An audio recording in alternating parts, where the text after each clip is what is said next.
Hi bro. అవునా? Game changer pre release event రాజమండ్రిలో జరిగింది కదా, చూసావా? బాబోయ్, ఏంటి బ్రో అది? ఆ జనం ఏంటి? ఆయన ఒకసారి ఫస్ట్ టైం ఎలక్షన్ కోసం ఒక క్యాంపెయిన్ చేసినప్పుడు ఆ గోదావరి బ్రిడ్జ్ అంతా మునిగిపోయింది జనాలతో. 5 లక్షల మంది క్రౌడ్ ఉంది. అదే 5 లక్షల మంది మళ్ళీ ఈ ఈవెంట్ లో కనబడ్డారు భయ్య. నిజంగా ఒక్క మాటలో చెప్పలేం, గూస్ బంప్స్ మూమెంట్ ఇది. నిజంగా పవన్ కళ్యాణ్ గారి స్పీచ్ అయితే ఒక రేంజ్. ఆయన ఒక పక్కన మాట్లాడుతూ ఉన్నారు, ఒక పక్క వర్గం అంతా కూడా ఓజీ ఓజీ ఓజీ అని అరుస్తూ ఉంటే నాకు ఈ గోల ఎక్కువైపోయింది. ఎక్కడికి వెళ్ళినా అని ఆయన ఫన్నీగా దానికి ఆన్సర్ చేయడం నాకైతే మతిపోయింది. నిజంగా ఆయన స్పీచ్ లో చాలా క్లారిటీ ఉంది భయ్య. ఎవరెవరి దగ్గర ఎలా మాట్లాడాలి, ఎవరిని ఎలాగా ట్రీట్ చేశారు గతంలో, గత ప్రభుత్వం మనుషుల్ని మనుషుల్లా ట్రీట్ చేయలేదని ఒక మెసేజ్ అయితే పాస్ చేశారు. అదేంటంటే, మనం జగన్ గారి ప్రభుత్వంలో ఉన్నప్పుడు మన చిరంజీవి గారు, అలాగే ప్రభాస్ గారు, మహేష్ బాబు గారు, ఇలాగ కొంతమంది హీరోలు, పెద్ద హీరోలు వెళ్ళి ఇండస్ట్రీ గురించి మాట్లాడారు. మాట్లాడే క్రమంలో ఆయనకి అంటే ఆయన బిహేవ్ చేసిన తీరు అదంతా కూడా ఇండైరెక్ట్ గానే పవన్ కళ్యాణ్ గారి నోటంతా వినడం నాకైతే చాలా హ్యాపీ అనిపించింది. అంటే మా దగ్గర మీకు ఏమన్నా టికెట్లు పెంచాలన్నా, లేకపోతే థియేటర్స్ పెంచాలన్నా, ఏదైనా ఒక సినిమా ఇండస్ట్రీ గురించి మాట్లాడాలన్నా మీరు ఏమి హీరోలు, పెద్ద పెద్ద హీరోలు అందరూ రావసర్లా. ఎవరైతే డైరెక్టర్స్ ఉంటారో, ఎవరైతే ప్రొడ్యూసర్స్ ఉంటారో వాళ్ళు వచ్చి మా దగ్గర ఒక మీటింగ్ అరేంజ్ అయ్యి మేము వాళ్ళతో మాట్లాడితే మేము ఇవ్వాల్సింది వాళ్ళకి ఇచ్చేస్తాం. అంతేగాని వాళ్ళ దగ్గరికి వెళ్ళి వంగి దండాలు పెట్టి, ఆ టైంలో అలాగే జరిగింది. వంగి దండాలు పెట్టించుకొని తీరా కట్ చేస్తే వాళ్ళకి ఏది చేయకుండా వదిలేశారు. అంత దిగజారవలసిన పని లేదు. పెద్ద పెద్ద హీరోలకి మంచి నేముంది వాళ్ళకే. చిరంజీవి గారు అంటే ఇప్పుడు ఇండస్ట్రీకి ఒక పెద్ద, అలాంటి వాళ్ళని అవమానించారు గత ప్రభుత్వం. మా ప్రభుత్వంలో అలాగే మేము ఎవరిని కూడా మా దగ్గరికి వంగి నమస్కారాలు పెట్టండి అప్పుడే మేము ఇస్తాం, వంగి నమస్కారాలు పెట్టండి అప్పుడే మేము టికెట్ రేట్లు పెంచుతాం అని మేము ఎవరికి చెప్పం అని చాలా క్లియర్ గా మాట్లాడారు ఆయన. నాకు అది చాలా బాగా అనిపించింది నిజంగా. ఒక హీరో ఎవరి కోసం కష్టపడతాడో, తెలుగు ఇండస్ట్రీ కోసం కష్టపడతాడు. ఆ తెలుగు ఇండస్ట్రీ ఎవరు చూస్తే బాగుపడుతుంది? తెలుగు ప్రజలు చూస్తే బాగుపడుతుంది. తెలుగు ప్రజలు ఏం కోరుకుంటున్నారో వాళ్ళ దగ్గర నుంచి ఒక ఎంటర్టైన్మెంట్ కోరుకుంటున్నారు. అదంతా కూడా ఒక భాగం అయినప్పుడు వాళ్ళని మనం ట్రీట్ చేసే విధానం ఎలా ఉండాలి? గౌరవనీయంగా ఉండాలి. గౌరవనీయంగా వాళ్ళు ట్రీట్ చేసే విధానం ఉండాలి. అంతేగాని వాళ్ళని ఒక బానిసలాగో, లేకపోతే అలా నా అవసరం ఉంది కాబట్టి వచ్చారులే అని ట్రీట్ చేయడం అది పద్ధతి కాదు. అది ఈ రోజున బరస్ట్ అయ్యారు పవన్ కళ్యాణ్ గారు. అది నాకు బాగా అనిపించింది. నెక్స్ట్ ఇంకోటి ఏంటంటే, ఇక్కడ ఇండస్ట్రీ గురించి కూడా ఒక టాపిక్ వచ్చింది. ఇండస్ట్రీ ఇప్పుడు ఎక్కడ ఉండాలి అనే ఒక పెద్ద టాపిక్ ఎక్కడి నుంచి రేజ్ అయిందంటే, డైరెక్ట్ ఇప్పుడు మన జరిగిన ఇన్సిడెంట్, సంజయ్ థియేటర్ ఇన్సిడెంట్ నుంచి మొత్తం కూడా కొట్టుకొచ్చింది అంతా కూడా ఇండస్ట్రీ దాకా వెళ్ళింది. అయితే ఆయన చెప్పే పాయింట్ ఏంటంటే, పవన్ కళ్యాణ్ గారు చెప్పిన పాయింట్ నాకు బాగా నచ్చింది. ఇండస్ట్రీ జోలికి ఎవరూ వెళ్ళకూడదు, అర్థమైందా?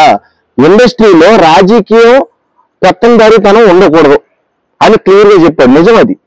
రాజకీయాలకి సినిమా పరిశ్రమకి అసలు సంబంధాలు ఉండకూడదు. ఎక్కడ సంబంధం ఉండాలంటే, ఏదన్నా రైట్స్ అడిగినప్పుడు సామరస్యంగా మాట్లాడుకొని అంటే స్నేహబంధం ఉండాలి, అర్థమైందా?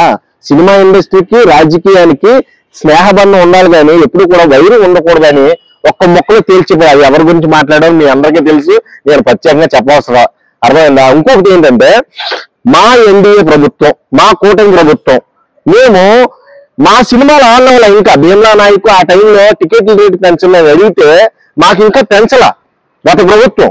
కానీ మేము ఎవరిని ఉద్దేశపూర్వకంగా మాట్లాడింది లేదు మేము ఎవరితోనూ, అర్థమైందా? మా కూటమి ప్రభుత్వానికి సపోర్ట్ చేయకపోయినప్పటికీ కూడా మేము వాళ్ళ సినిమాలు ఆడనిచ్చాము ఇక్కడ. అంటే మీరు ఈ విషయం ఎవరి గురించి మాట్లాడారో మీకు అర్థమైంది కదా? అర్థమైందా లేదా బ్రో? అర్థమైందా? ఏంటి అంటే అక్కడ మీకు అర్థమైందా? నాకు సపోర్ట్ చేయకపోయినా, అంటే మా కూటమి ప్రభుత్వానికి సపోర్ట్ చేయకపోయినా మేము ఎటువంటి సినిమాల మీద మా పగ సాధించుకోము. మేము సినిమాలను గౌరవిస్తాం. వాళ్ళ సినిమాలు వచ్చినప్పుడు కూడా మేము వాళ్ళకి టికెట్ రేట్లు పెంచాము, వాళ్ళ సినిమాలు ఆడినవి కూడా. కాబట్టి మాకు అలాంటి రాగద్వేషాలు లేవు, మాకు అలాంటి కక్షలు కుతంత్రాలు కుళ్ళు లేవు. మేము మేము వచ్చింది, మేము నటులుగానే మేము ఇక్కడికి వచ్చాం ఈ పొజిషన్కి.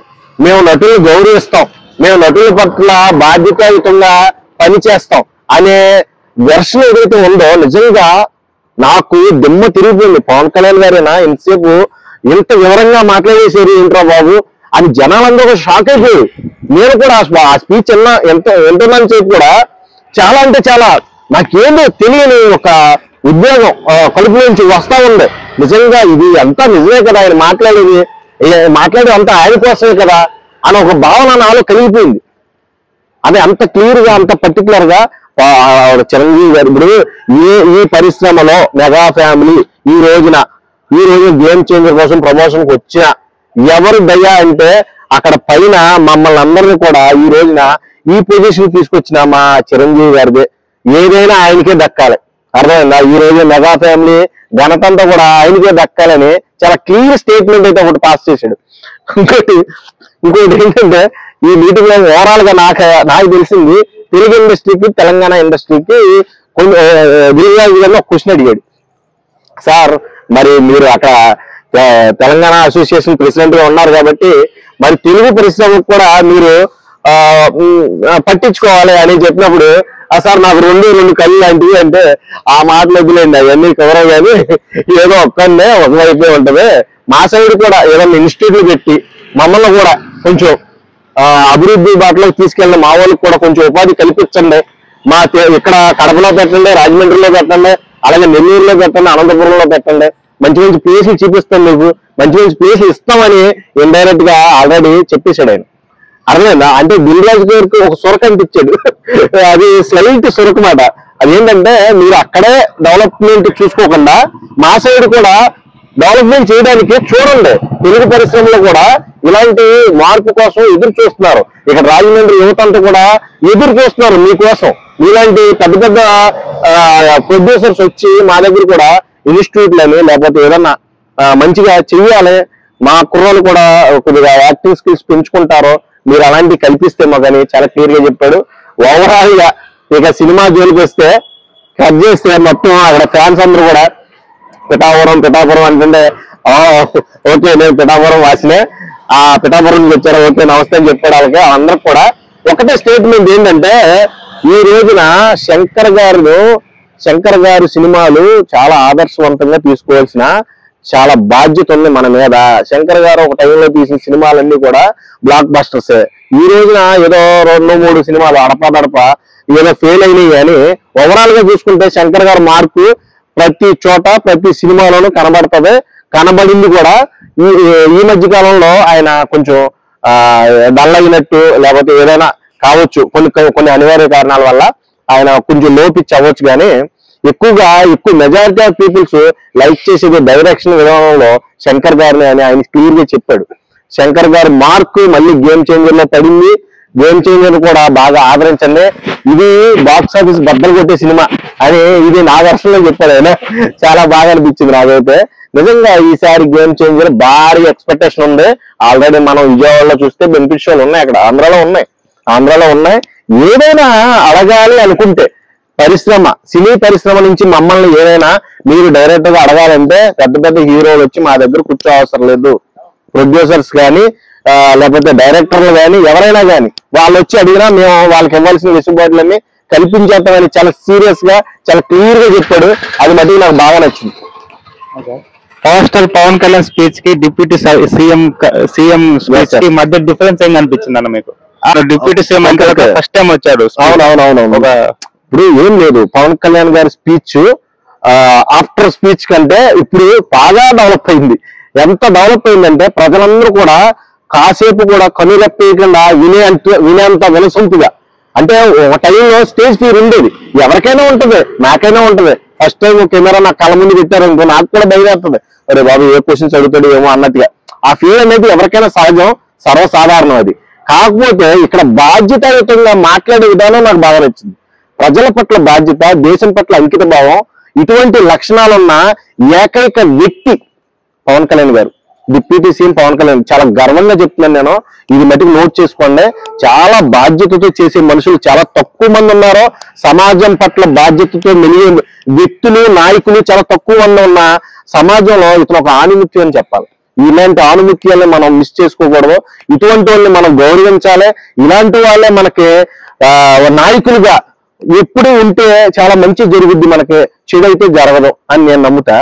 ఇంకొకటి, చంద్రబాబు నాయుడు గారికి ఈయనకి, చంద్రబాబు నాయుడు గారు 4 సార్లు సీఎం అవడానికి గల కారణం ఎవరు? ప్రజలు ఎందుకు ఎంచుకుంటున్నారు? ఆయన దగ్గర మంచితనం ఉంది, ఆ మంచిని అందరికీ పంచుతాడు, ఒక టెక్నాలజీని తీసుకొస్తాడు, పిల్లల భవిష్యత్తుని తీర్చిదిద్దుతాడు, ఒక ఆణిముత్యాలుగా తయారు చేస్తాడు, ఉద్యోగ అవకాశాలని కల్పిస్తాడనే చంద్రబాబు నాయుడు గారిని ఇప్పటికీ కూడా ప్రతి ప్రజానాయకుడు గౌరవించేది. ప్రతి ప్రజానాయకుడు కూడా ఆయన ఎంచుకోవడానికి గల ఏకైక కారణం ఏంటంటే ఆయన పట్ల ఉన్న అంకిత భావం, ఆయన పట్ల ఉన్న గౌరవం, ఆయన పట్ల ఉన్న మేధాశక్తి. మెయిన్ చంద్రబాబు నాయుడు గారికి ఉన్న మేధాశక్తి ఏ పొలిటికల్ నాయకుడికి ఉండదు. ఆయన ఆలోచించే విధానం 10 సంవత్సరాలు తరాలకి, ఫ్యూచర్ లో 10 సంవత్సరాలు ఫ్యూచర్ కు ఉపయోగపడే లాగా తీర్చిదిద్దాడు. మనం చూసుకుంటే హైటెక్ సిటీ ఒక రోజున ఒకసారి ఆయన పట్టించుకోకుండా ఉంటే ఈ రోజు కూడా రాళ్ళు రప్పలతోనే ఉండేది, అవునా కదా? అలాంటి హైటెక్ సిటీని అద్భుతమైన సిటీగా తయారు చేశాడు. అలాంటి అమరావతిని మంచి క్యాపిటల్ సిటీగా ఆంధ్రప్రదేశ్ కి అందించడంలో మనోడి బాధ్యత అయితే ముందు కనబరుస్తాడు, అందులో ఎటువంటి డౌట్ లేదు. చంద్రబాబు నాయుడు గారు మళ్ళీ సీఎం అయినా ఇదే మాట చెప్తున్నా, ఇదే కూటమి ప్రభుత్వంలో అయితే అంతకన్నా సంతోషించే వ్యక్తి నేను తప్పితే ఇంకెవరు ఉండరు. ఓకే, థ్యాంక్ యూ అన్న.